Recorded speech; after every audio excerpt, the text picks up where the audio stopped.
business is your business. It's all up in my lady business with me, Mary Nisi.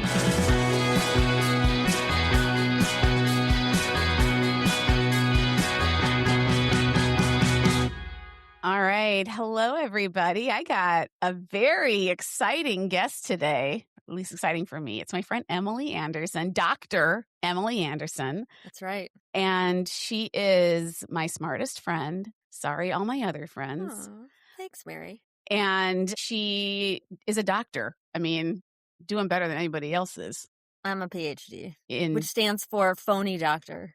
Oh, it does? Do people, when people find That's a joke someone told me like 30 years ago, and I say it once a week. Do you know what PhD actually stands for? I don't. I'm going to be using the Socratic method a lot during this podcast. I need to be reminded of the Socratic method. It means when I ask you questions, like I'm Socrates. Oh, okay. Do you know what the PH stands for in PhD? Is it like balance, like a woman secret? No, like pH balance for your.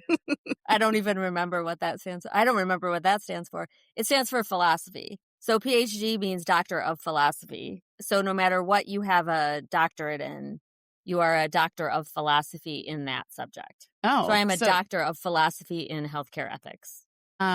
And thank you for bringing that up because I didn't get further into your CV. So Emily please introduce me. So this is Dr. Emily Anderson, and she has her PhD in medical history, healthcare ethics. Healthcare ethics. That's what your PhD is in, is healthcare ethics. Healthcare ethics, yeah, technically. Like, does it say that on the diploma? Yep. So, Emily, how did you get there? Like, why did you decide to be a medical ethicist or a healthcare ethicist? That is a great question. I'm trying to imagine where to start. What was your undergrad in? My undergrad was actually in English and anthropology and gender studies. And I was always, I guess I'll start here. When I went to college, I was an accounting major because I wanted to be in the FBI. Oh. Because of Twin Peaks. Oh, yeah. Yeah. I was about to say Dana Scully, but that's a little too late. That's where I'll start. Yeah, I wanted to be in the FBI. I wanted to solve mysteries. And accounting you thought was your path? Well, yeah, because that is actually someone had told me that actually was a path, and I was really good at math. And so I was like, I'll be an accounting major. And I don't know if you remember the 90s. But if you do, you weren't there. We don't really get a lot of counseling and direction about college and careers and all of that. And so I went to college to be a FBI agent, like Agent Cooper, Dale Cooper, or Dana Scully. And I did really bad in my microeconomics class, but I did really well. I didn't even do that well, but I really enjoyed my composition class that I had to take, where we focused on monsters the whole semester, and I had to write a paper on Frankenstein, which is very timely. And Frankenstein is very influential in bioethics, which is the field that I ended up in. Many years later. Yeah. Because it's like the story of, men playing God with science and, things like that. So anyways, and I haven't seen the new Frankenstein movie. So it's good. I did watch it. We have that on our list. So anyways, all of that is to say, I love writing, and I fell in love with writing, which is not something that I enjoyed much in high school. But in college, I really fell in love with writing, and I fell in love with anthropology and studying humans. And I always was very interested in health, but I knew very early on that I didn't want to do anything clinical.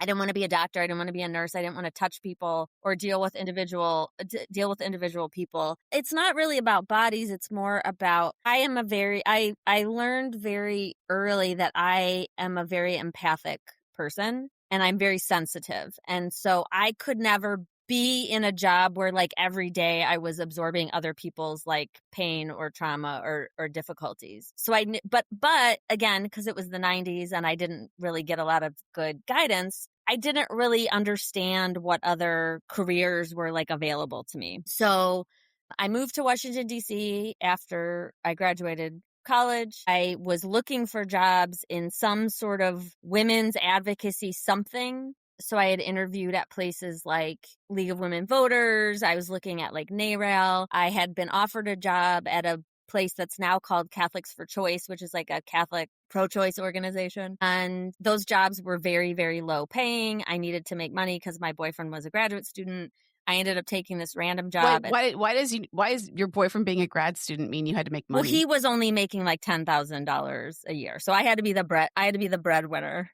Yeah, and make $15,000 Yeah. a year because you could live off of that in Yeah, 1998. Exactly. And so I took a job at the American Psychiatric Association in the Office of Research, and I ended up when I was there, I was learning a lot about mental health and how psychiatric services at the time were funded differently than health services. Most people's insurance wouldn't cover mental health services. Mental health parity advocacy was a big thing. I was also learning a lot about research and things that were happening in psychiatric research at the time. And I got a lot of opportunities to be exposed to a lot of different issues in mental health and research and a little bit in ethics. But everyone that I worked with who was sort of like a step above me professionally had a master's degree either in psychology or public health. So then when that boyfriend, who is not the man that I'm currently married to, as Mary knows, when that guy finished his master's, then it was time for me to get my master's, and I decided to go for a master's of public health. I focused on health education. I worked for a professor that did a lot of research, and I got very interested in research and issues related to ethics, both in research and public health, because a bunch of things that were going on at the time that I won't bore you with. And so then I decided, I didn't necessarily think I was going to get a PhD when I got my master's. But then I realized that if I didn't get a PhD, I was always going to be working for people with PhDs. And that was a little bit frustrating because in academia and academic research, you're always very limited if you don't have the PhD. So then I decided to go get a PhD, and I was trying to decide, do I want to get a PhD where I'm very much focused on crunching numbers and doing statistics and doing that kind of research, which would be more the public health route. But I was very much becoming interested in ethics and like normative questions, which means like, what should we do? Mm-hmm. And so I decided to take a little bit of a chance and go into this very like niche field and focus on research ethics and get an interdisciplinary PhD, which is that's the risky part of it, because, if you get a PhD in psychology, then you get a job at a psychology department and you teach psychology. Not every university has a big bioethics center. Some universities invest more, and usually these are in medical schools. Sometimes people with bioethics degrees get jobs in philosophy. So it's just, you're sort of like a weird match. It's not as much of like a one-to-one match as if you're like an English professor or a psychology professor or history. When did the PhD in history. When did the concept of like obviously going back as far as Frankenstein, Yes, but like when did bioethics become a thing? Like were they always like, is bioethics gone hand in hand with like medical education, or is that something? That's such a good question, Mary. I said it sounded facetious the way I said it, but it's not, because it is a very new field. And there's a lot of, as a new field, there's a lot of like navel gazing and a lot of like histories of bioethics. And it was sort of a convergence of a bunch of different things. So a lot of times when people tell the history of bioethics, they start with another movie that's out right now, Nuremberg. Ooh, really? Right, World War II. Oh, so, because of Mengele? Well, because of Mengele, but also because of the way that, what drove World War II, what drove Hitler, right? Oh, yeah. The quest for a pure race. So it was very like eugenics driven. And there's, I'm trying to kind of shortcut it here, but this idea that medicine was like the knowledge, medical knowledge was like perverted for this political agenda was kind of at the center of what was happening in World War II. And then there was also the experiments that happened in Nazi concentration camps that were both to advance the agenda of the Nazi party and also to generate knowledge that would help the German army or the Nazi army. So how do we care for wounds? How, like, if somebody, this sounds really crass, but some of the questions they were looking at were things like, if a soldier falls off a boat into freezing water, how long before they die so that we know if it's worth trying to save them or not? Mm-hmm.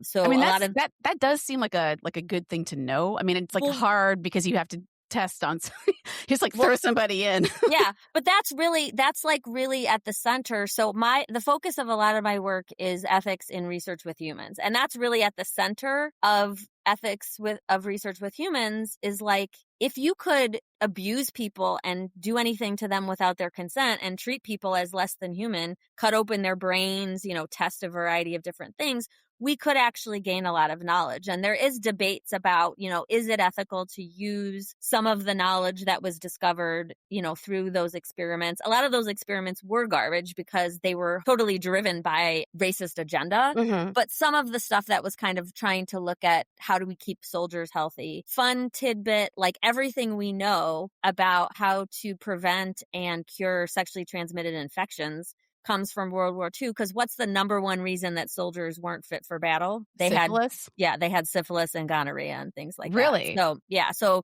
there's, a lot of like the whole fact that we have all this investment in medical research in the U.S. really came out of World War II and money that we were investing in our country to try to keep soldiers healthy as well. And then Germany was doing research and Japan was doing research and yada, yada, yada, yada, yada, yada. Didn't we import after, well, and I would like to know the Nuremberg part of it too, but with Project Zeus or something, didn't we bring a lot of Nazis over after the war, kind of secretly to work in engineering, in the Rand Corporation and stuff? I feel like I'm sort of probably butchering I do not know. But I do know, yeah. Okay. That I do not know. I have not read that history. And I do need to read more. One of the things on my long list of things I need to read more about is sort of the history of military research in the U.S. because it's not something I know a ton about. I know a little bit about MK Ultra and the psychedelic research, but I need to learn more about that. But so then sort of this, well, okay, so what happened at the Nuremberg trials was that in order for the Nazi doctors who were conducting research in the death camps to be tried against a standard, some American doctors had to put together what's called the Nuremberg Code, which is sort of the first international code of research ethics, which is basically a list of principles of how people should be treated when we use them in research. And the first thing is we shouldn't do research on people without their consent. And then there's other things like there has to be social and scientific value. People who are doing the research have to be qualified to do it. And it's a very thin document, and it's a static document because it was just a one-time thing. And then since then, there's been evolutions of international codes of ethics, but it started with Nuremberg so that those Nazi doctors could be tried against, what was considered to be a global standard at the time. So they put it forth this is what we've decided is what you should have been doing. Yeah. And so you're kind of retroactively holding them accountable to something that didn't exist. A little bit. Not to defend the Nazis, but. Right. But it was sort of based on sort of what is common practice at the time, because that hadn't really been delineated or coded or put in writing. The interesting thing is that there was one country, this is a Jeopardy question, I know you love Jeopardy. There was one country in the whole world that actually had a code of ethics for research with humans prior to the Nuremberg Code. Would you like to guess what country that was? Okay. So it'd be a country, is it an old country? It has to be an old country. Yeah. Okay. So in Egypt? But don't overthink it. It was Hammurabi. Is it Egypt? No, it's Germany. Oh, so they did have a code of ethics. They did have a code of ethics that they weren't following. Yeah. And it kind of went by the wayside. That was from, I don't know, again, I feel like I'm out of my depth, but it was that was from the previous administration before Hitler came in and took over. But that version of the German government had some sort of code for doctors for when they were conducting medical research. But then the other part of the story is that because the U.S. had made such an investment in scientific research and medicine in World War II, medicine actually started to be able to come up with things that kept people alive longer. Mm-hmm. So, if it was 1899 and you had tuberculosis, the doctor came and kept you to your house and kept you comfortable while you were dying. Mm-hmm. Now, all of a sudden, we had things that could cure people and keeping them live longer. And then we had to think about making decisions and who gets what and rationing and, all of that sort of thing. And so when were we making those? What were we making those decisions around? That was like what kinds of things? Well, like dialysis during wartime. Well, this is maybe the 50s. This was the 50s and 60s. We started to have things like dialysis, and dialysis was a really big issue where kind of bioethics started to bloom or blossom because doctors were saying, like, we can do dialysis. Dialysis saves people's lives. It extends people's lives. But we don't have enough resources. Who's going to pay for dialysis? And so dialysis is one of the few things, right, that like if you need dialysis, the government will pay for your dialysis. And is that all? What is that? When I think of dialysis, I think of like Kidney failure. diabetes. Like Yeah. So is dialysis only for that, or is there like other things that dialysis helps with? Well, anytime you go into kidney failure, one of the main reasons is diabetes, but there's other things that could send you into kidney failure. But so when doctors started to have to make these difficult decisions about what to do and there were more choices for patients, that was when bioethics really grew as a profession because physicians started to invite, this is sort of the language of some of these histories, doctors started to invite philosophers, theologians, and others like to the bedside or into the clinic to help them make decisions about what to do. And policy started to have to think, policy had to start to integrate ethics. Mm-hmm. And part of it was because, again, I think it's really important for people to realize like how short of a time it's been since medicine was actually able to do anything helpful. Mm-hmm. I mean, yeah, like when you think about like, the Civil War was when they like began to figure out that washing your hands can keep you from not dying. I also think, just between you and me, like once you turn 50, you realize like how short modern history has been. And you think like, oh, all this stuff was like very recent. And so the other thing I'll mention, talking about the history of bioethics is that, the U.S. Public Health Service study of syphilis in the Negro male, which is the official name of what a lot of people call this Tuskegee syphilis study, and a lot of people have heard about that. I call it the U.S. Public Health Service study of syphilis in the Negro male because, number one, I want to remind people that this was a study that was funded and conducted by the U.S. Public Health Service. And number two, the people of Tuskegee would like everyone to stop calling it the Tuskegee syphilis study because they didn't ask for it and they didn't have anything to do with it. They were just the people that were used in the study. Oh, and then weren't they giving it to them? Like, weren't they giving people? So that is a major misconception, and I will come back to that because there's another story of what happened in Guatemala. But what happened in the syphilis study that took place in Macon County, Alabama, was that there had been some observational studies of syphilis that took place in Scandinavia where men that had syphilis were just observed to figure out what happened to their bodies. And that's when they figured out, if untreated syphilis will affect your heart, it will affect your brain, it will affect your other organs. And at that time in the 1920s, when the syphilis study started in the US, there weren't a lot of great treatments for syphilis, and they were pretty like gnarly. Like it involved like putting ointments on your chancres and all of that sort of stuff. And it didn't work very well. It was kind of gnarly, had a lot of risks. So were they like making up what it could potentially be because they didn't like how do you like when you've got like bad solutions to a problem like that? Like, is that because they weren't studying and they were just like throwing shit at the wall to see what sticks? It just wasn't there yet. So like in the 1920s, like there were not yet very many antibiotics. So this is like part of the story. So at the time, there wasn't much known about how to treat syphilis, but there was very much known about what happened if you didn't treat syphilis. So in the 1920s, when the study started, what the Public Health Service was looking for was an area where there was a lot of untreated syphilis and a place where people wouldn't really have access to syphilis treatments. So they started this observational study. And what they did was they tested everybody in the county for syphilis, or Black men in the county for syphilis. And they followed them, some people that had syphilis and some people that didn't have syphilis, and they didn't tell them that they had syphilis. So men were followed for decades and they were never told that they had syphilis. And when they would come in for research data collection, and they would get things like spinal taps and blood draws and, all sorts of things, they were actually told that was treatment when it wasn't treatment. It was So data wait collection. a minute. These guys had syphilis. They were diagnosed with syphilis. Mm-hmm. They didn't tell them they had syphilis. Correct. And so they were just going off giving syphilis to other people. Yes. Unknowingly. Correct. Then what happened in the 1950s, Mary? What was one of the greatest medical inventions of our time, or discoveries of our time? Penicillin? No. Yes, penicillin Oh. was discovered in Peoria, Illinois, sometime in the 50s. I know that because that's where I was born. And so the the biggest scandal of the syphilis study is that men were continued to not be told that they had syphilis and not treated for syphilis when penicillin was discovered. Here's the thing about penicillin.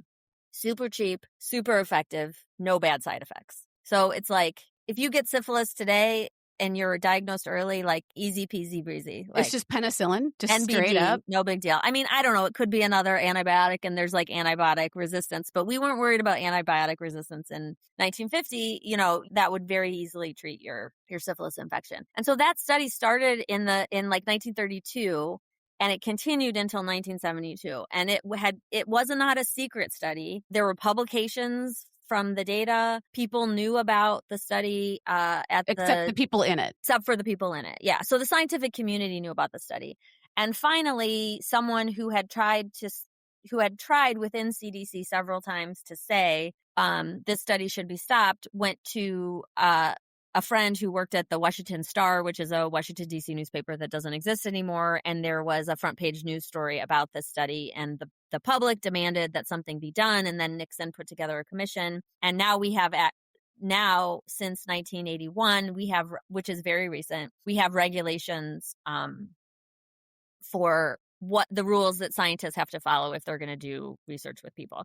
So that's kind of the, like, in a very, simple nutshell, the story of why the field of bioethics exists. And so it didn't really become kind of like mainstream and normalized until the 80s.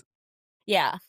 Yeah. And so would you say that like a majority of medical schools have a bioethics side of things, or they did, and then because of funding cuts, they don't now? No, in the U.S., most medical schools require some sort of ethics education for medical students. And that's part of the accreditation process, because there's like a body that accredits U.S. medical schools. Some academic medical centers have one person who is responsible for like coordinating all of that. Some medical schools have really big centers of bioethics that do a lot of research, do a lot of teaching, do teaching in other health professional programs, do teaching, at the undergrad level, do continuing medical education. Because I'm at Loyola, which is a Jesuit medical school, there's 4 Jesuit medical schools in the United States: Loyola, Creighton, Georgetown, and St. Louis University. St. Louis University is where I got my PhD.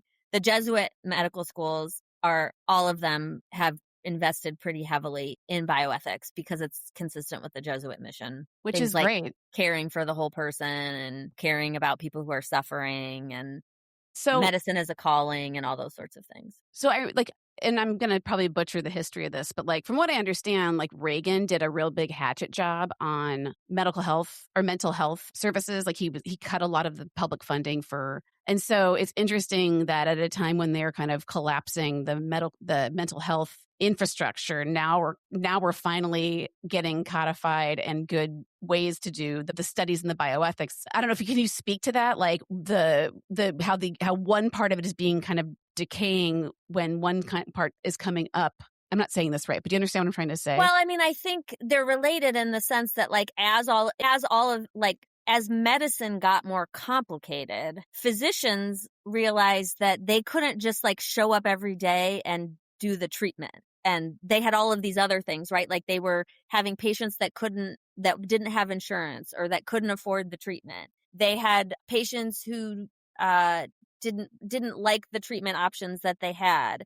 They had family members getting involved in treatments. They had, we are a pluralistic society. Not everybody agrees on things like end of life and beginning of life and, reproductive rights and whether everybody deserves healthcare, like whether healthcare is a basic human right. So as the things were crumbling, physicians were like, we can't just, it's not the good old days of, what was the famous, this is where, okay, this is where my brain fog is coming in. Marcus Welby, it's not just the guy working in the small town. That was a medical TV show. It's not just the doctor working in the small town with his medical bag, going around and being able to give everybody what they need. Medicine became more complicated. So it is related in the sense that, these questions, just as life got more complicated, as medicine got more complicated, as insurance and financing got more complicated, as our population grew, as different,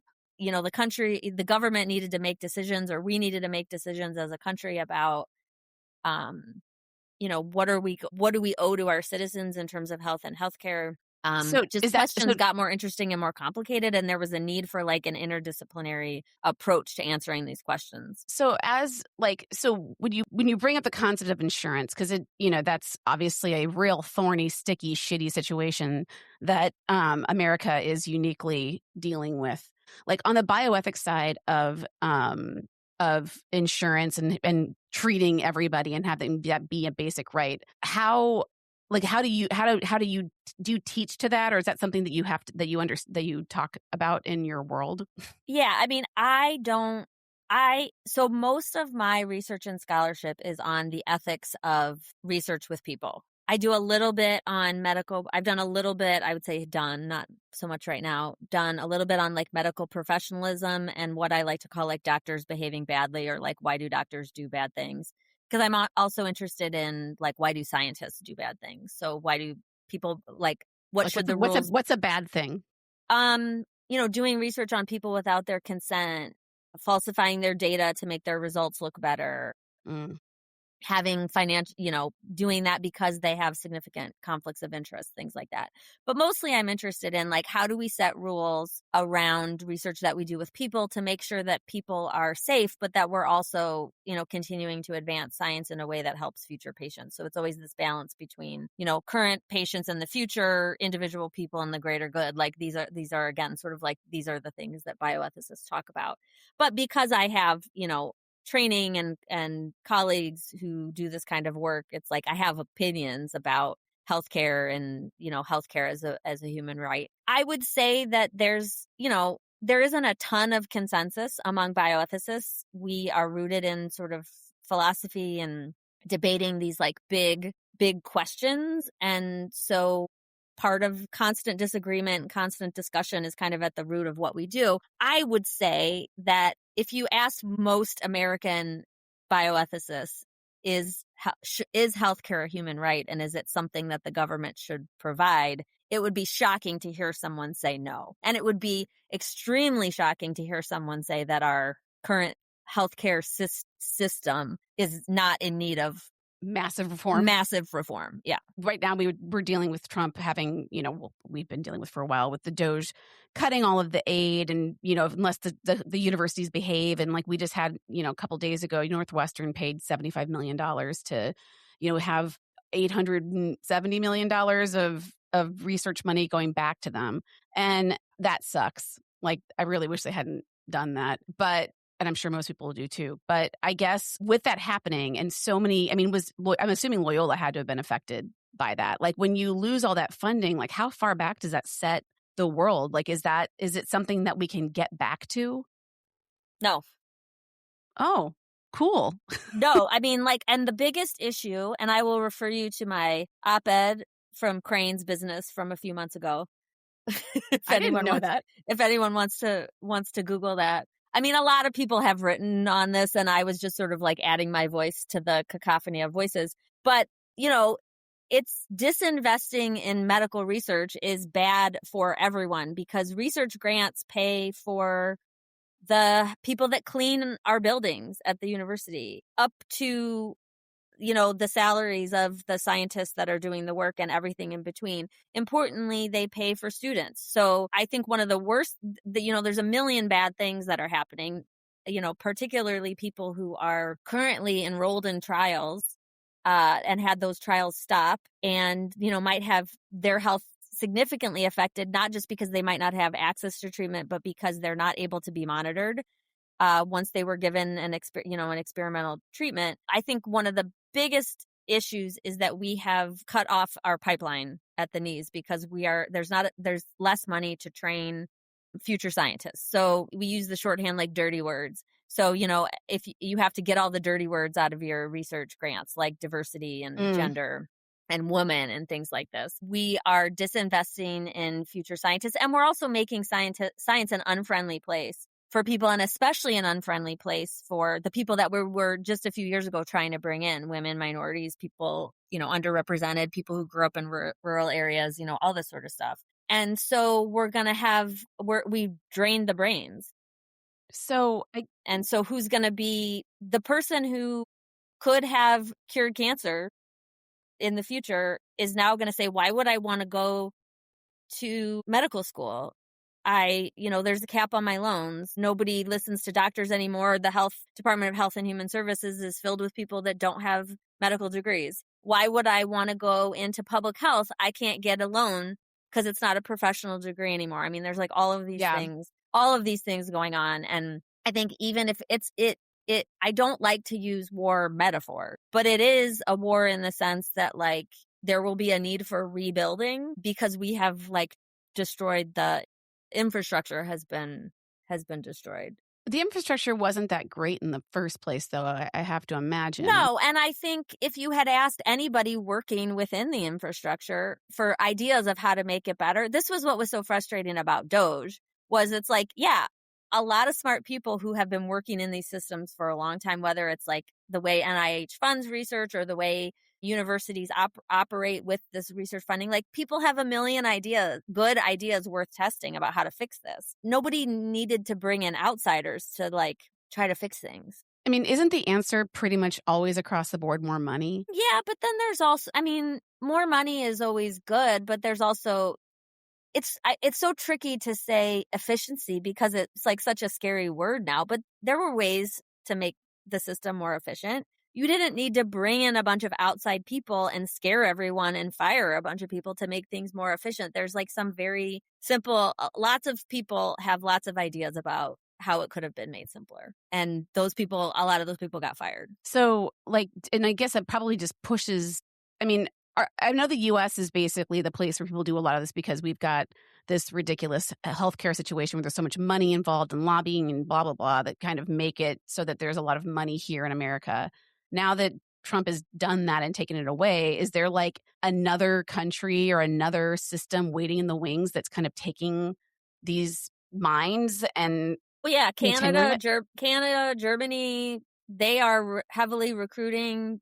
What did I read the other day? I want to say Japan. They're like heavily recruiting American scientists. Like, come here and do your research. And so, we're going to lose mid-career people. What does that mean?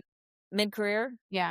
Like people like me. I've been around long enough that I know what I'm doing, but I'm not so old that I'm like retiring immediately. We're kind of people in their 40s, 50s, like we're the most productive people, I would say. Or I would say like a lot of people are at the height of their productivity of their research careers when they're in their, when they're middle age. Like the average age of recipient of first NIH grant, don't quote me on this, is like early 40s. One thing I'm totally switching gears here, but I kind of want to go back to something you said earlier on. So you said earlier on that part of the reason why you got a PhD was that you didn't want to be working for PhDs, not a PhD.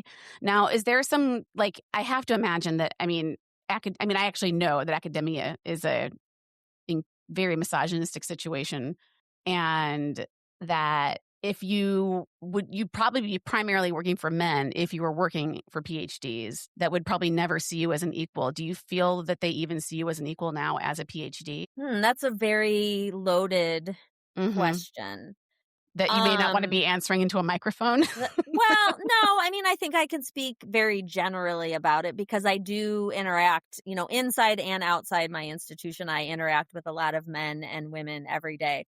So, in public health, it's actually a majority women profession. So I had mostly, I feel like I've had a mix of like, before I got my PhD, I had a sort of a mix of men and women bosses. And at that time, the women that I worked for were sort of raised in that, like, in order to be successful in the world, you have to act like a man, mindset, which can be more difficult than interacting with a man themselves. But I think that things have definitely changed. I think even by the time I started my PhD, sort of,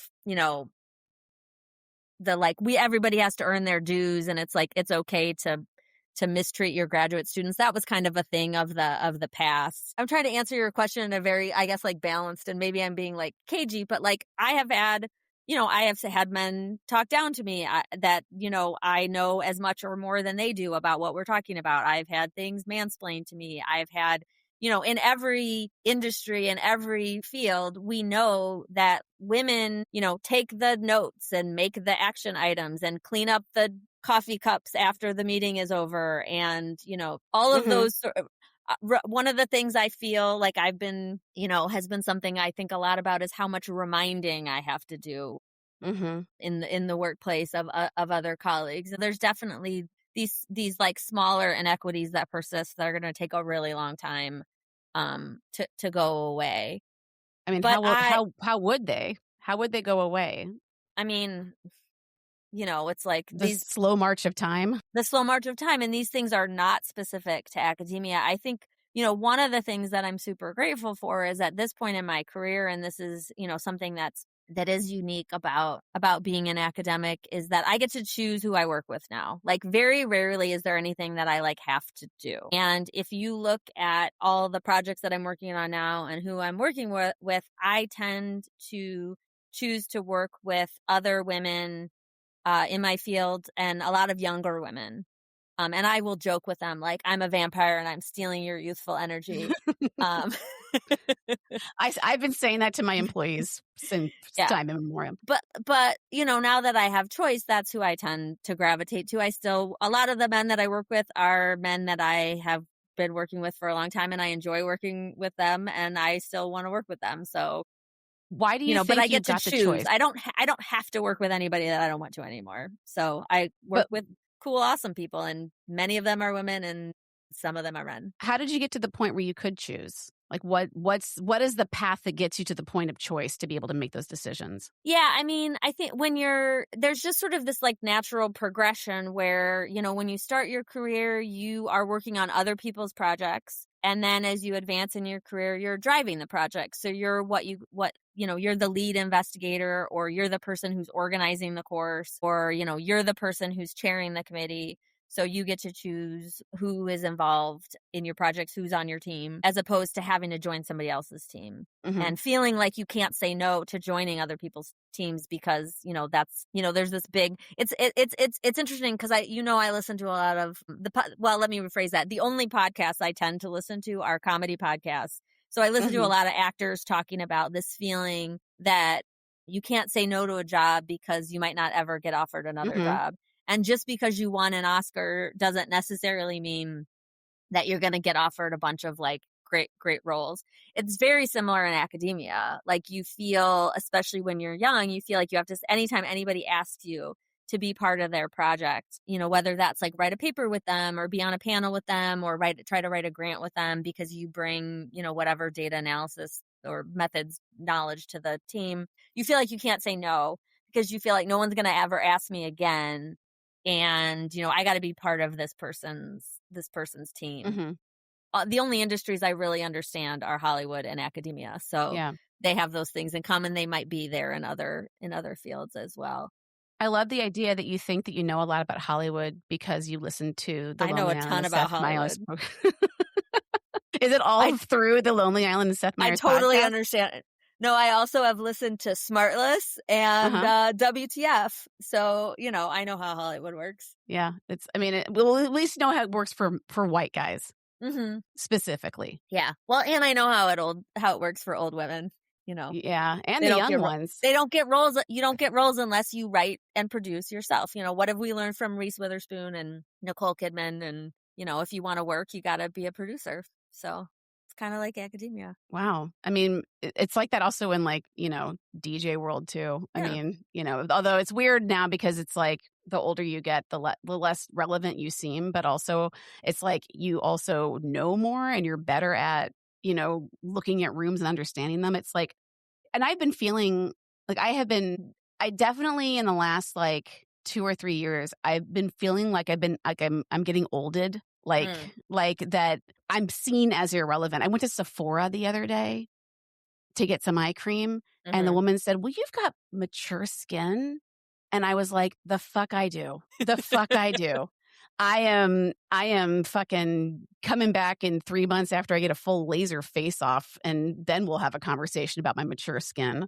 Yeah, I mean, I think I do think in academia that the getting olded or like age, I do I don't think it's as bad as it is in Yeah. other industries. And I also think that, I joke about this, and I don't know if every female academic would agree with me. I don't think the pressure to like look good is as strong as it is. I mean, certainly it's not as strong as it is in some professions, but I feel like it might be like the lowest pressure Yeah, it of might be actually the best job for women to grow old in, Yeah, I because, think like, so. the older you get, the more knowledgeable you Yeah. seem, and Yeah, and I mean, I will tell you that when I was on the job market and I was a very young looking 32-year-old when I finished my PhD, I had women my age or a little bit older than me telling me that they let their grays grow out and they wore glasses when they went on job interviews because it was actually better to seem a little bit older because the decision makers were generally, men in their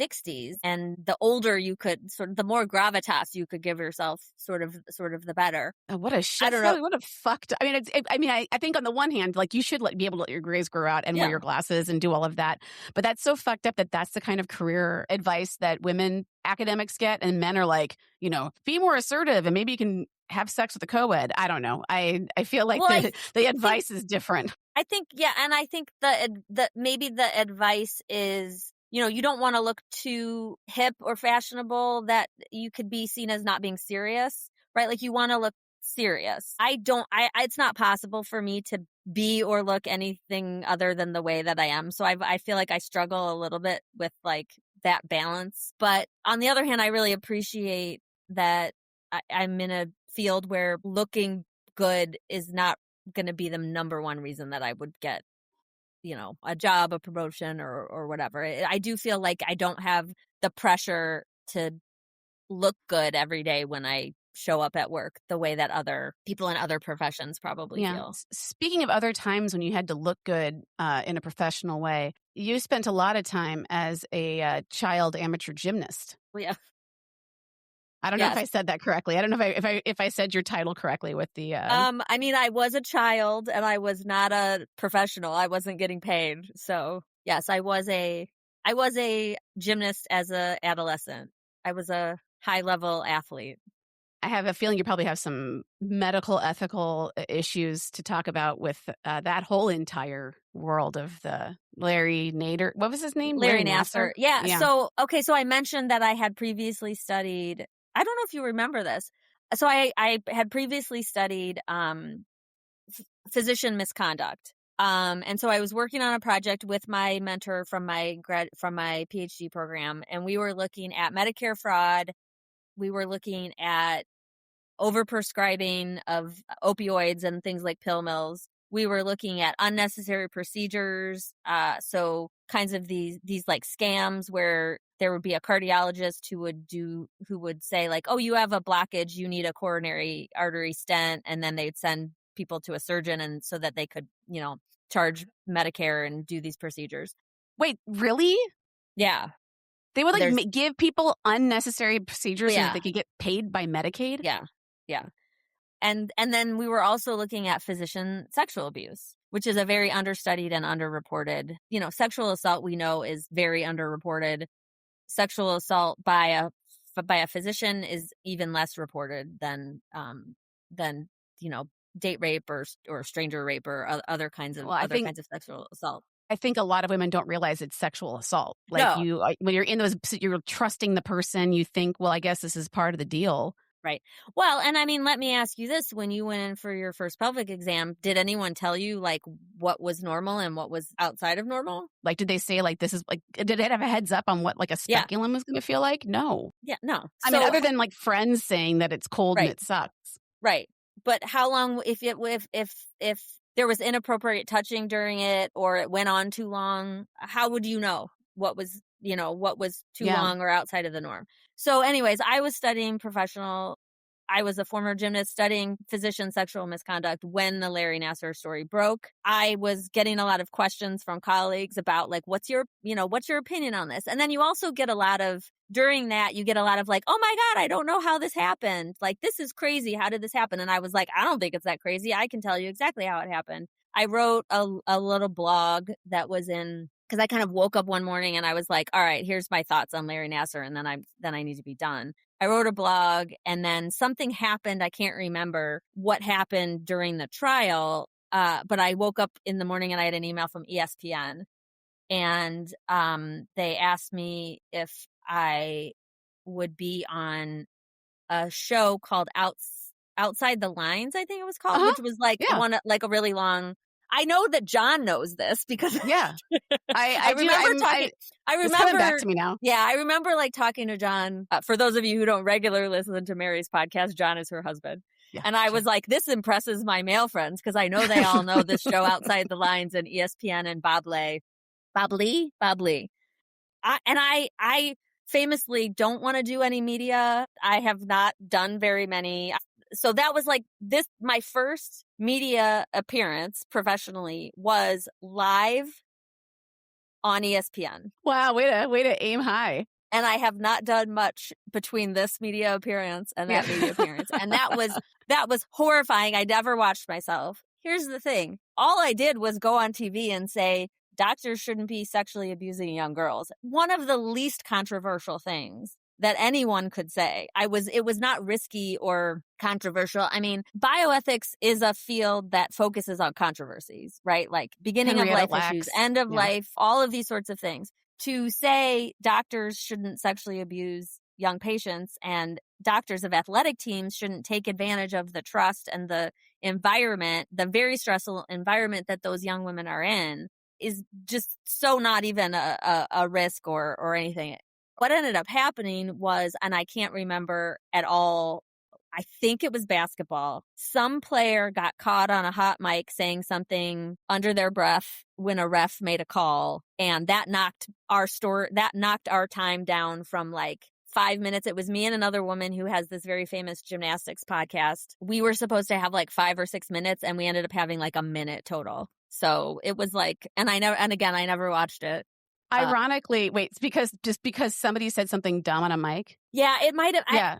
It might have been that somebody said something like racist or sure, but like, I mean, you know, it just feels like this is a much more salient and important thing to be talking about than some hot gossip around somebody being, I mean, racist. Yeah, but, so it was like a breaking story. So that was on, and so I wasn't on for very long. Yes, so I was a former gymnast. I happened to be in this like weird place at a weird time studying this issue, and I always, when I talk about it, I always say like I am the only, as far as I know, I am the only person who is both a former gymnast and an expert in physician sexual misconduct. So I was, I guess, the best person to be talking about that issue. And it was, more, to me, it was kind of more about gymnastics than it was about medicine, but it really highlighted the trust that athletes have in their doctors. But it was really more about how fucked up the world of gymnastics is. And the fact that, no matter what, the best gymnasts in the world are always going to be young women. Simone Biles, the fact that she's still doing gymnastics in her late 20s is like amazing, but that's not. And also freakish. Yeah, it's like she just is an incredible athlete, just like so many standard deviations outside of the norm that, the rules that you would have to make, the rules that I would want to make for gymnastics just wouldn't work because it would be about not having young girls competing in such high pressure situations. But it's just, that's not the way that the sport works. You can't say like, if you look at the recommendations from places like the American Academy of Pediatrics about like kids in sports, they're like kids shouldn't specialize until they're in until they're in college, right?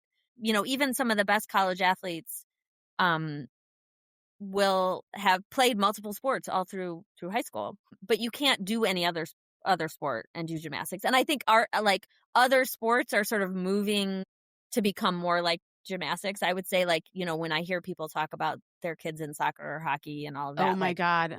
The way it is now, like that's how gymnastics always has been. Like it's, expensive and it's very stressful. and yeah. So I worry that like more sports are becoming like gymnastics, and that's putting a lot of pressure on kids. There's still only the same number of people that are going to be able to become pros and all of that. Anyways, now I'm getting into like a whole thing that I don't really know about. But I mean, I see it here a lot, like because a lot of my friends have kids that are sporty. This is where I feel like I really lucked out with having a very unsporty child because I don't have to go to but they do like travel hockey and travel soccer and travel swimming, and it costs like tens of thousands of dollars a year between like the traveling and the fees and the equipment and all the gear. And it's like, you do realize that the likelihood of your kid actually doing anything with this is very low, and even if you do get like a scholarship for sports, like what happens if they get wounded? It's an interesting thing that we've kind of pushed ourselves into from a competitive, like just to kind of create this weird competition. And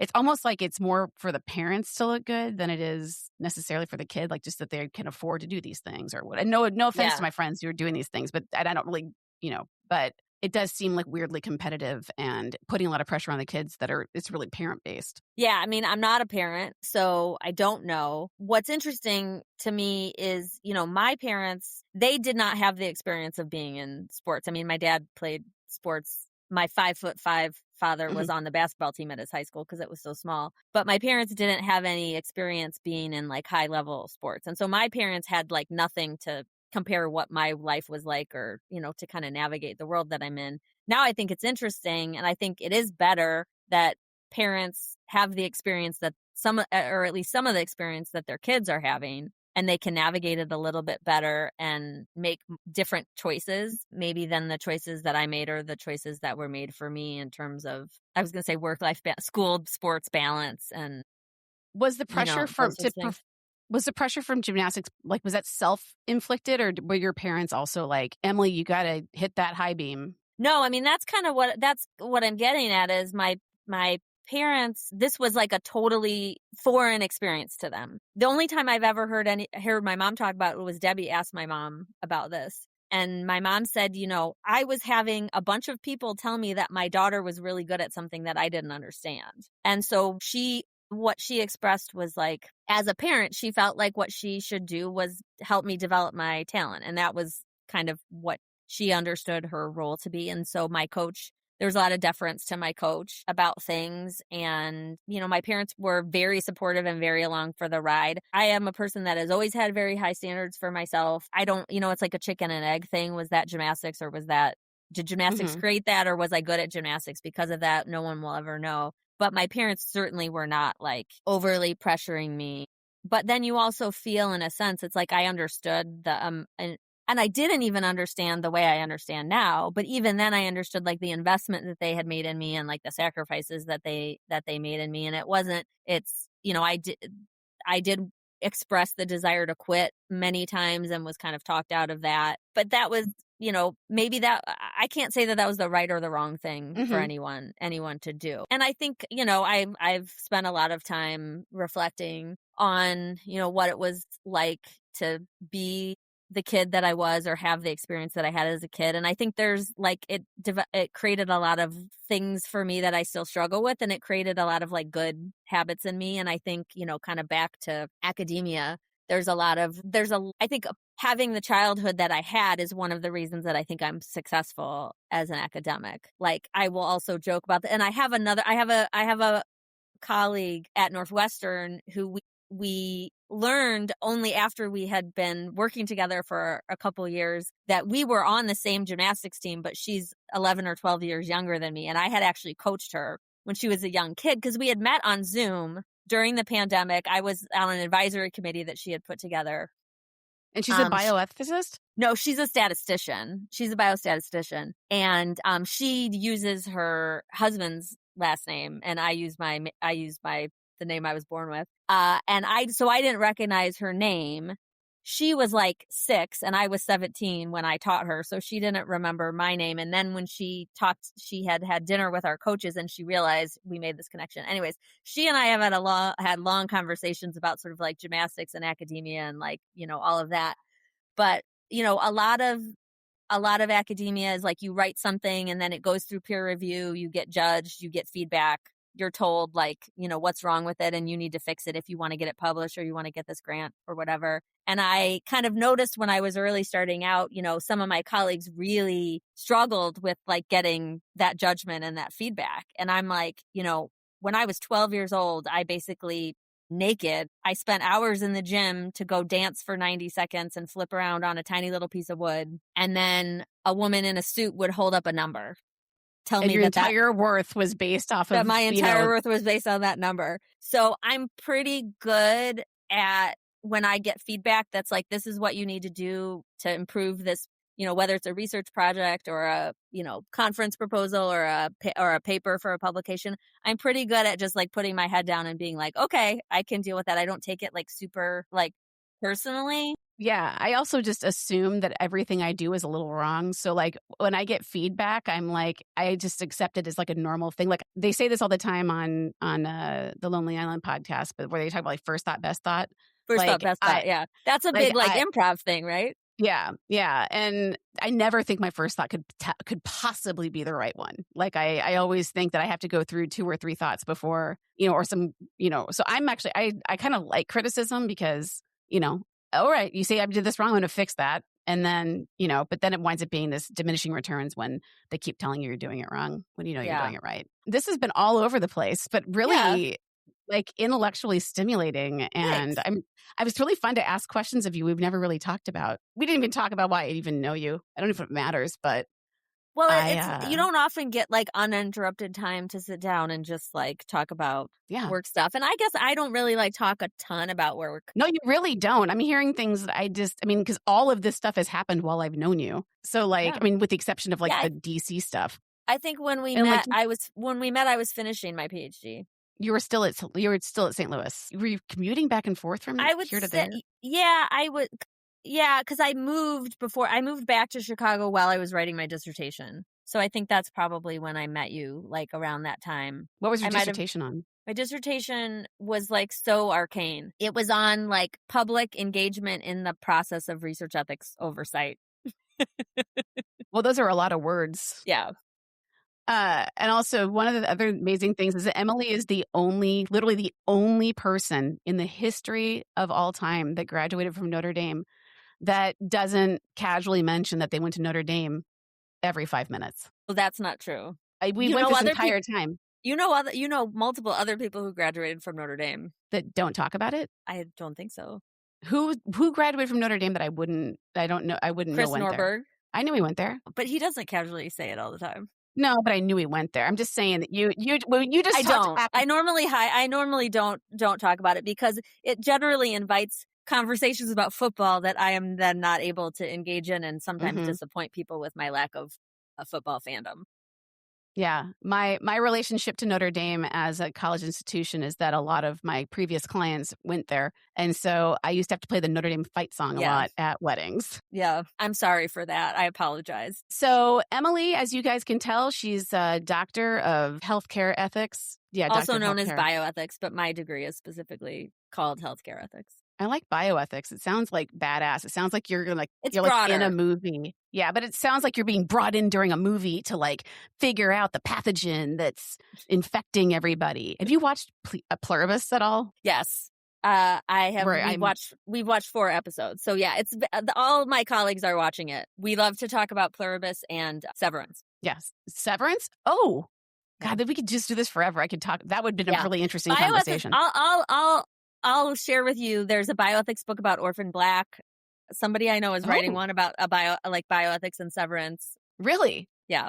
Like, are they interesting? But like, could like non-bioethicists read it? So I feel like the Orphan Black one was pretty accessible. The Orphan Black was one of my favorite shows. Yeah, me too. Like hands down. What happened to her? Where's she been? Yeah, where has she been? Like if she can't play like 15 characters. Tatiana Maslany. Maslany. All right. Well, thank you so much for coming and everybody for tuning in, and bye. Thanks for listening to All Up in My Lady Business with me, Mary Nisi.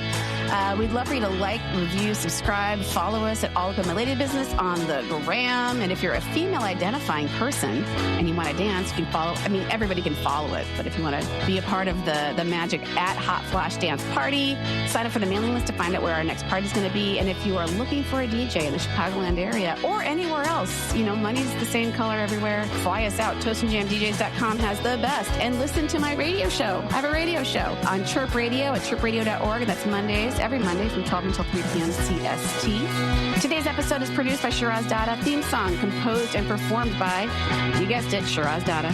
All right, guys. Peace out.